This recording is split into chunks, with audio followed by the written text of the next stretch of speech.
ஒரு வினாவிற்கான சரியான விடையை ஊகிப்பதற்கான நிகழ்தகவு ஒரு வினாவிற்கான சரியான விடையை யூகிப்பதற்கான நிகழ்தகவு. ஒரு கணக்கு கொடுக்குறாங்க, அதில் இதுதான் சரியான விடைன்னு சொல்லிட்டு கண்டுபிடிக்கிறீங்க. அது எவ்வளோ நிகழ்தகவு நம்ம கொடுத்துட்டாங்க.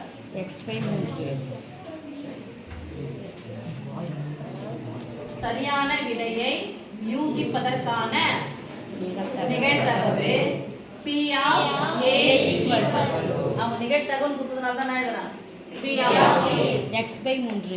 x/3.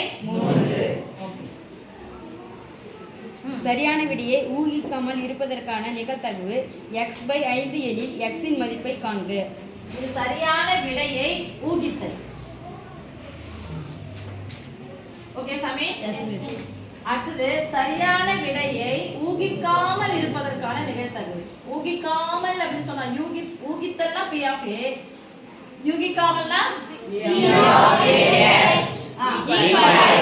என்ன கொடுத்துக்கலாம்ப்பா? x/5. இப்போ P of A dash form பண்ணது 1 minus P of A. உறுதியான ஏன் 1 போட்டோம்?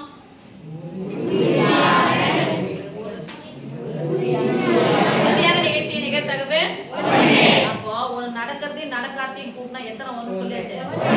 அப்ப விடையை யூகிக்கிறதுக்கும் விடையை யூகிக்காம இருக்கிறது ரெண்டுத்தையும் கூட்டினா ஆன்சர் என்ன சாமி வரணும்? சொல்லலாமா? சொல்லுங்க. P of A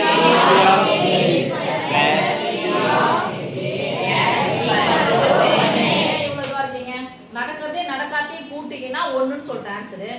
யூகிக்கிறது கெஸ் பண்றாங்க, கெஸ் பண்றதையும் கெஸ் பண்ணாம இருக்கிறதையும் கூட்டினா ஒரு ஆன்சர். அதுக்கு சொல்றதுக்கு அப்படியே ஒரு மூக்கோலும் P of A கொடுத்துட்டாங்க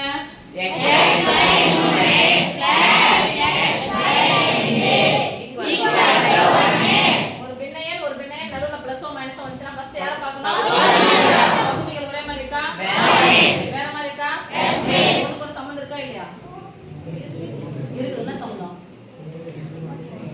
ஒண்ணுக்கு ஒரு சம்பந்தம் இருக்கா இல்லையாடா? என்ன சம்பந்தம் இது? பகாயன்கள் அப்படிதானே இவா? ஆமா.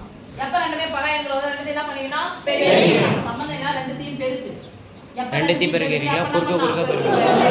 எவ்வளவு அழகா இந்த பூ டான்ஸ் எவ்வளவு அழகா பூ போட்டு நம்ம மூவஞ்சே பாஞ்சே என்ன பாஞ்சே மைனஸ் பாயிண்ட் பை 15 வகுத்தலா இருக்கிற 15 சமக்குறிக்கு அந்த பக்கமா போனா பெரிய தூக்கி போயிடலாமா? ஒரு 15 இந்த குறுக்க பெருக்கு பாருங்க 5 × x 5x + 3x 3x என்ன பண்ணனும்? 3x கூட்டுனா 8x = 15. 8x ன்னா என்ன அர்த்தம்? 8